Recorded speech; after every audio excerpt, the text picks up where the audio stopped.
tout et tous sont abandonnés, notre civilisation est abandonnée. Mais c'est notre foi. On n'a pas le droit d'abréger la vie de quelque façon que ce soit. Mais la souffrance, qu'est-ce que c'est si on est bien accompagné? Et moi, je connais des personnes qui ne veulent plus du tout aller à l'hôpital de peur de se faire euthanasier. On n'abrège pas la vie que Dieu a donnée. Bonjour et bienvenue sur VA+. Aujourd'hui, on se retrouve devant le Sénat. Le 30 juin dernier, les députés ont voté une nouvelle fois en faveur du texte sur l'euthanasie. Et aujourd'hui, en ce 7 juillet, le Sénat redébat dessus. Le gouvernement a prévu de donner le dernier mot à l'Assemblée nationale avec un vote définitif ce 15 juillet. Face à ça, il y a deux visions qui s'affrontent. D'un côté, ceux qui réclament un droit à mourir dans la dignité. De l'autre côté, ceux qui propose une alternative, accompagnée jusqu'au bout sans jamais provoquer la mort. Nous sommes donc allés à la rencontre des Petites Sœurs des Pauvres dans le 6e arrondissement. Ici, il n'y a pas d'euthanasie, les soins palliatifs et l'accompagnement humain restent la seule réponse face à la souffrance. Nous avons également rencontré le sénateur Stéphane Ravier, farouchement opposé au texte, qui revient pour nous sur les enjeux décisifs de cette loi. Écoutez, j'ai honte pour le gouvernement, qui est évidemment le doigt sur la couture vis-à-vis de la volonté obsessionnelle d'Emmanuel Macron. Honte pour ce gouvernement et pour la présidente de l'Assemblée nationale, pour qui manifestement cette loi de rupture anthropologique, on ne parle pas de rien, est une priorité, la priorité des priorités. Malheureusement, le gouvernement est arrivé, alors c'est la troisième lecture, avec une commission paritaire, et après 3 lectures, après 3 navettes, c'est le même texte qui revient. Il n'y a absolument pas de consensus, mais le gouvernement nous impose par définition un coup de force, avec un texte qui n'a pas bougé d'un iota et que je vous dis qui est le plus permissif du monde, avec des clauses de conscience qui sont rejetées, donc des hôpitaux, les Petites Sœurs des Pauvres par exemple, qui vont devoir mettre, j'allais dire, la clé sous la porte. Notre mission essentiellement, c'est l'accueil et c'est continuer la vie. C'est pas parce qu'on rentre en maison de retraite qu'on ne vit plus. Bien au contraire, c'est redécouvrir, se redécouvrir, retrouver parfois le goût du beau, la façon de s'apprêter, de s'habiller, retrouver une vie sociale pour certains, de rendre les personnes âgées heureuses. C'est vraiment ce que nous disait notre fondatrice, Sainte-Jeanne Jugan. Voilà, c'est que les résidents, quand ils rentrent dans nos maisons, trouvent la paix, la sérénité, puis la joie de vivre tous ensemble et de partager éventuellement, s'ils le souhaitent, notre foi et les offices, en dehors de toutes les autres activités qu'il y a sensiblement dans toutes les maisons de retraite. Ce texte est le plus permissif au monde, bien au-delà de ce que proposait le Canada, la Belgique, qui sont déjà en avance dans l'ignominie. Les Pays-Bas, un enfant de 12 ans là, a été euthanasié ces derniers jours. Donc le médecin administrera la solution létale, y compris aux personnes âgées sous curatelle, les personnes âgées sous curatelle qui n'ont pas le droit de faire un chèque.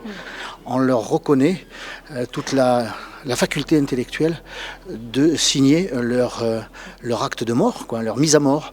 Eh bien, c'est une mise à mort par une solution létale. Même le pharmacien n'a pas droit à la clause de conscience et devra vendre le produit mortel. Et donc là, récemment, les députés ont refusé de reconnaître une clause de conscience aux établissements de soins privés chrétiens ou non. Si la loi passe, qu'est-ce qui se passe pour vous concrètement ? Chez les Petites Sœurs des Pauvres, on n'a pas de plan B. C'est la Providence qui veille. Il n'y a pas de plan B parce qu'il y aura toujours une solution. On sera toujours là pour les personnes âgées. Et puis, comme je vous disais tout à l'heure, c'est le jour où on sera confronté à ça, on agira. Mais oui, ça peut aller très loin. Ça peut aller très loin.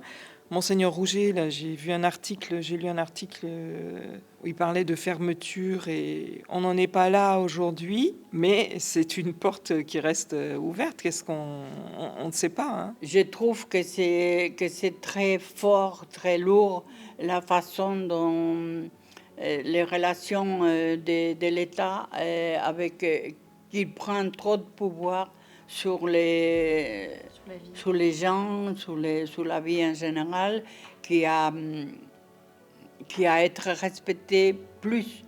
Je ne comprends pas pourquoi on ne fait beaucoup plus pour développer les soins palliatifs et par contre on dépense pour essayer d'appliquer une loi qui, moi, me paraît injuste. J'ai toujours dit, Dieu, c'est l'amour, la lumière et la vie.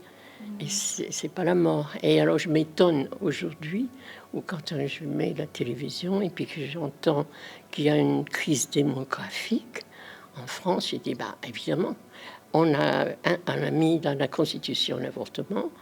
Et maintenant, on veut faire la même chose avec faciliter l'euthanasie et le suicide assisté. Alors, c'est pas comme ça qu'il faut traiter les vieilles personnes, parce que quand on projette ça dans l'avenir, la France devient un pays où il n'y aura plus de bébés et il n'y aura plus de vieux. Alors, il y aura des gens au milieu qui n'auront plus personne pour payer leur retraite. Tout et tous sont abandonnés, notre civilisation est abandonnée, notre modèle anthropologique est abandonné. Ceux qui ont les moyens, eh bien, ils pourront se payer l'accès aux soins palliatifs, pourront se déplacer, s'ils ne sont pas dans le bon département, ils pourront se déplacer pour aller dans un centre qui propose les soins palliatifs. Donc ceux qui ont les moyens pourront s'en sortir, et ceux qui n'ont pas les moyens, eh bien, on leur expliquera que on n'a pas les moyens, que pour abréger la souffrance, on a un nouveau remède. Un nouveau soin, la mort. Voilà. Donc on abandonne ceux qui n'ont pas les moyens, ceux qui n'habitent pas dans le bon département, ceux qui ne sont peut-être pas entourés, ceux qui ne sont pas dans un établissement qui a les moyens de répondre à cette détresse physique. Voilà, donc c'était véritablement une loi d'abandon, effectivement. Là, ça m'attriste beaucoup parce que je pense que Dieu nous a donné la vie. Il faut la respecter et attendre qu'elle ait fait son cycle, cette vie-là. Finalement, on a tous un cycle et c'est le chemin obligatoire, enfin obligé pour aller jusqu'au ciel. Voilà, pour moi, c'est ça. Il n'y a que ça, là, cette histoire qui me gêne beaucoup parce qu'on attend, ça me fait l'impression qu'on attend à la vie des gens sous le prétexte de la souffrance. Mais la souffrance, qu'est-ce que c'est si on est bien accompagné? La souffrance, on ne veut plus en parler, et ça, c'est chacun de nous, hein, c'est pas seulement... mais elle a un sens.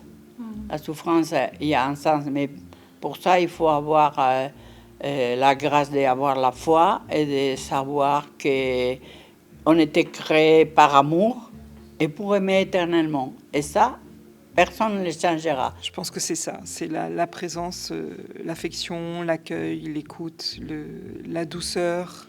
Ça se cultive, on se redit, on en reparle. On reparle de la bientraitance, on a une formation du personnel continue là-dessus, même pour nous petites sœurs. Comment on réagit, comment on ressent la souffrance de l'autre. C'est important, ça. Et pourquoi faire une chose, c'est comme si on veut faire la mort certifiée, comme l'avortement doit être la mort certifiée pour l'enfant, c'est dans la Constitution un droit de l'homme. Mais non, mais c'est un droit de l'homme de tuer un enfant, c'est pas possible. Alors on me dit, oui, c'est pas un enfant, mais c'est tout ce qu'il faut pour devenir un homme, donc c'est pas possible. À chaque fois, c'est la même méthode que de procéder par étapes, et l'on finira ici aussi en France, comme c'est le cas aux Pays-Bas, par euthanasier les enfants. Et ça, évidemment, c'est pour ça qu'il faut être combatif dès le départ, ne pas se laisser bercer par les discours rassurants. Ne vous inquiétez pas, il y a des lignes rouges, mais non, mais ça... Parce que ça s'est vu maintes fois par le passé sur des sujets comme celui-là.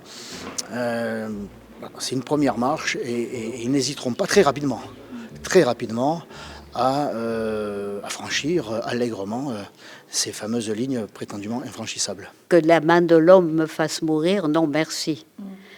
Je dois mourir de ma propre mort qui m'appartient. Voilà. Et je sais que Dieu sera à côté de moi parce que je lui parle. Et je lui ai demandé, il dit, bon voilà, tu m'aideras. Et puis que les personnes qui sont autour viennent m'aider aussi, c'est tout, hein, voilà. Mais si les personnes se sentent aidées et comprises, et on admet les raisons, elles changent complètement d'avis. Il y en a qui évoquent dans un autre reportage le coût le coût qu'ils peuvent avoir pour la société. Ça, c'est terrible de dire ça. Se sentir de trop, quoi. Se sentir de trop. Se sentir de trop. Et de se sentir, la petite sœur qui parle dans le témoignage, je fais partie des éligibles. C'est horrible d'entendre ça. Les éligibles. Oui. Je suis éligible à demander la mort. Et nous, on ne veut pas être éligible à pouvoir donner la mort. Mais éligible à la vie. Éligible à la vie, exactement. Vous le savez sans doute, le président du Conseil constitutionnel, M. Ferrand, s'est fendu d'une déclaration publique. Il est sorti de son droit de réserve, de ne pas faire de politique, en faveur, évidemment, de l'euthanasie. Malgré cela, eh bien, nous porterons l'affaire devant le Conseil constitutionnel en récusant, justement, certains membres de ce Conseil pour avoir pris position. Et si ça ne suffit pas, eh bien, nous irons devant la CEDH, qui pour le coup est un petit peu plus, même beaucoup plus à cheval sur le devoir de réserve des juges vis-à-vis des positions politiques. Donc là, la partie n'est pas encore terminée.